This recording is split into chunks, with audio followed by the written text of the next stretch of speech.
Եվ քանի որ ուրեմն ահա Քրիստոսը համեմատվում էր խաղողի որդուզի եւ ուղիղ որդի հետ, հետաքրքիր է, որ նույն ուրեմն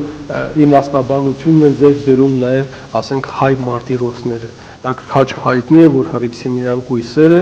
ապրում էին ուրեմն Բաղարշապատից դուրս հնձանահարկերում։ Ուրեմն դա նույնպես այսպես բավականին խորհրդանշական տեղագրական նկարագրություն է, ընդ որում կույսերից մեկն էլ հենց զոհվում է հնձանում եւ ուրեմն նրա տեղում ահա այդ հնձանումը Գրիգոր Լուսավորիչը մի առնագույն խարիսխ է կանգնեցնում։ Դա հետաքրքիր է, որ եւ Կոմիտաս կաթողիկոսը հետագայում ներսես շնորհալին կույսերի նկարագրելով անընդհատ նրանց անվանում է ճշմարիտ Աստծո ողկույզներ։ Դա ասում է, որ կույսերը չմնվեցին հնձանում, որպեսզի ուրեմն աստվածային բաժակով գինով վերածվեն։ Այսինքն հայ երկրագործ հանրույթի համար այս այլաբանությունը խիստ կարևոր էր, ինչպես ընկալել Քրիստոսի խաչելությունը։ Չէ՞ որ քրիստոնեությունը Քրիստոսի խաչելությունը համարում է հրկագործական խաչելություն։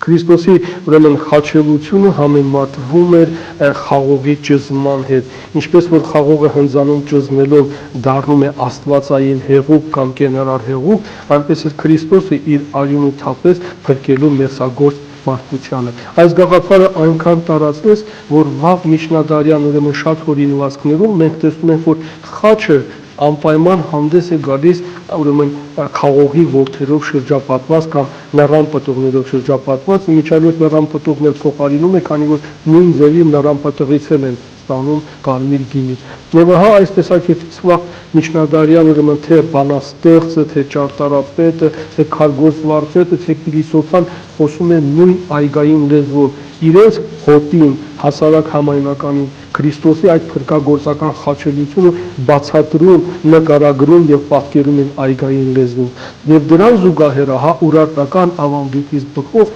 արքան պատկերվում է որպես բարի այգեպան։ Հայ արշակույի արքաները, եթե մանրամասն հետազոտենք, բոլորը նույնպես հանդես են գալիս որպես զանազան այգիներ հիմնով։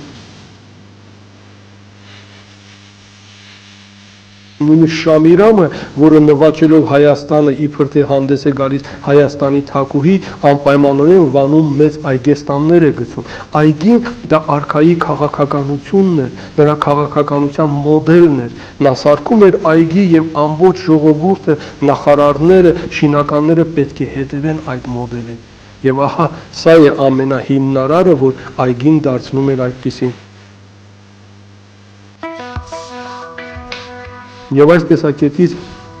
ուղղակի նշենք Աղթամարի այսպես կոչված Որդագալարի գոտին, որը ամբողջ միջնադարի առաջավոր արևելյան արվեստում մի զուգահեռ չունի։ Այնտեղ ուրեմն ամբողջ տաճարը պտտող այդ գոտում հայ աշխարհը ներկայացված է որպես խաղողի այգի։ Դուք այնտեղ կարող եք տեսնել ցանկացած թեմաները, սկսած մշակումից, բերքի հավաքումից, գազանները վայելում են, թռչունները այնտեղ հանգստանում են, ուրեմն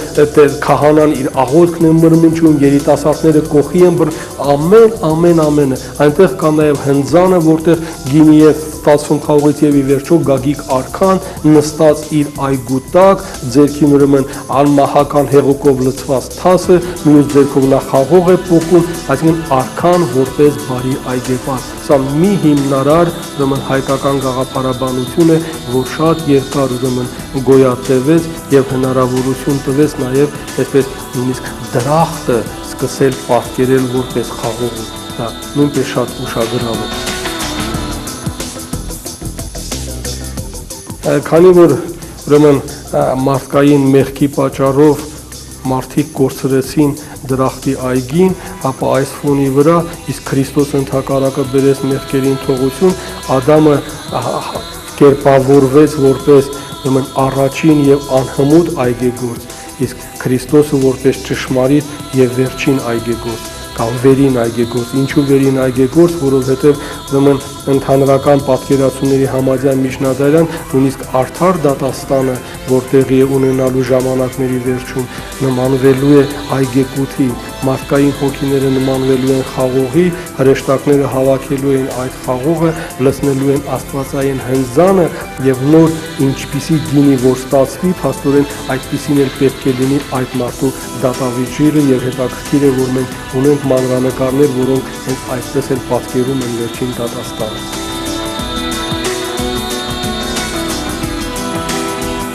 Այգային լեզուն դա միայն չէր օգտագործում այգին նկարագրելու համար, նա այնքան ուրեմն զարգացած եւ համընդգրկուն էր, որ երկրի վիճակը մեր պատմիչները նկարագրում են նույնպես որպես այգի։ Ասենք մեկը ասում է, թե հայոց աշխարհում այնպիսի խաղաղություն է, որ ամեն մարդ իր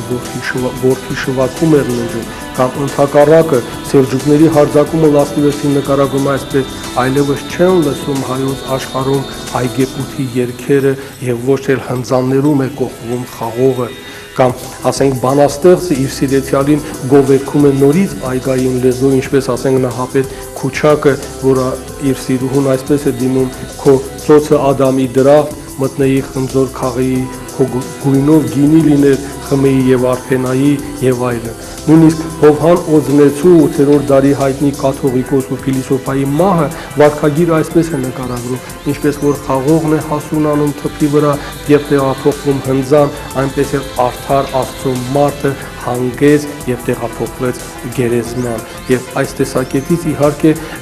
հայերին ամենափոքրիկ ուրեմն ակնարկն անգամ բավական է ողջի թեման դարձնել խաղողային։ Ահա տեսեք ուրեմն Աբրահամի հյուրասիրության դասական թեման։ Հայտնի է, որ Աբրահամը Աստծո հրեշտակներին ընդունել է Մամրեի կաղնիների տակ։ Եվրոպական վերածննդից սկսված այդպես էլ պատկերվում է, բայց հայ մանրանկարիչը 14-րդ դարի սկզբում պատկերել է Աբրահամի խաղողի թարմաների տակ եւ այնտեղ է ընթանում հյուրընկալությունը, որովհետեւ հայերենում հորթ եւ ворդ բառի նմանությունը հանգեցրել է մի այսպիսի զրույցի, թե երբ որ Աբրահամը հյուրասիրեց Աստծո հրեշտակներին հորթով, հորթը մոտ էր, ապա հրեշտակները այդ ոսկորները տնկեցին եւ այնտեղից խաղողի ворդ հաշվեցին։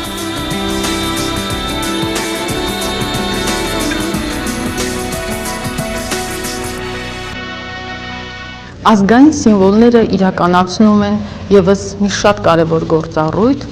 դա անձի ազգային ինքնաճանաչման գործառույթն է սիմվոլների միջոցով։ Եվ շատ հետաքրքրական է այն հանգամանքը եւ այն տվյալները, որոնք մեզ հնարավորություն տվեցին իմանալու մեր կատարած հետազոտությունների արդյունքներից, որ այն սփյուռքահայերը, որոնք առաջին անգամ էին այցելել Հայաստան, կապված քրիստոնեության 1700-ամյակի կապակցությամբ, շփվելով ավետյաց երկրի այդ սիմվոլների հետ, նրանք կարծեք թե հոգեփոխվել են եւ իրենց վկայությամբ դրանից հետո նրանք զգում էին իրենց հայ ժողովրդի այդ հսկա պատմական ժառանգության մի մասնիկը։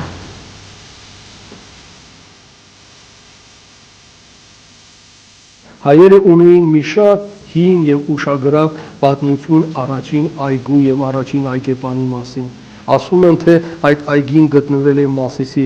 լանջին եւ ուրեմն ահա իբր թե այն տնկել է հենց ինքը Նոյը, քանի որ միջնադարյան մի շարք ուրեմն ձեռագրեր մեկնաբանում են, որ Ակուրի կամ Ակուրի սկզբնապես եղել է Արկ Ուրի, այսինքն տնկեցի խաղող։ Ուրի դա խաղողի առաջնային իմաստներից մեկն է եւ իբր թե այդտեղ է տնկել Նոյը այգին, լեռան լանջի վրա եւ ահա լեռը արդեն հանդես է գալիս այն հզոր մոդելը, որ մոդելավորում է ամբողջ հայ աշխարհը, հասարակությունը, պատմությունը եւ այգին էլ հանդես է գալիս որպես լանջին մարդկային բնակության իդեալական վայր։ Յուրացնելով եւ վերարտադրելով ազգային սիմվոլները, ազգի անդամները ունենում են ինքնաճանաչում, ինքնագնահատականի բարձրացում։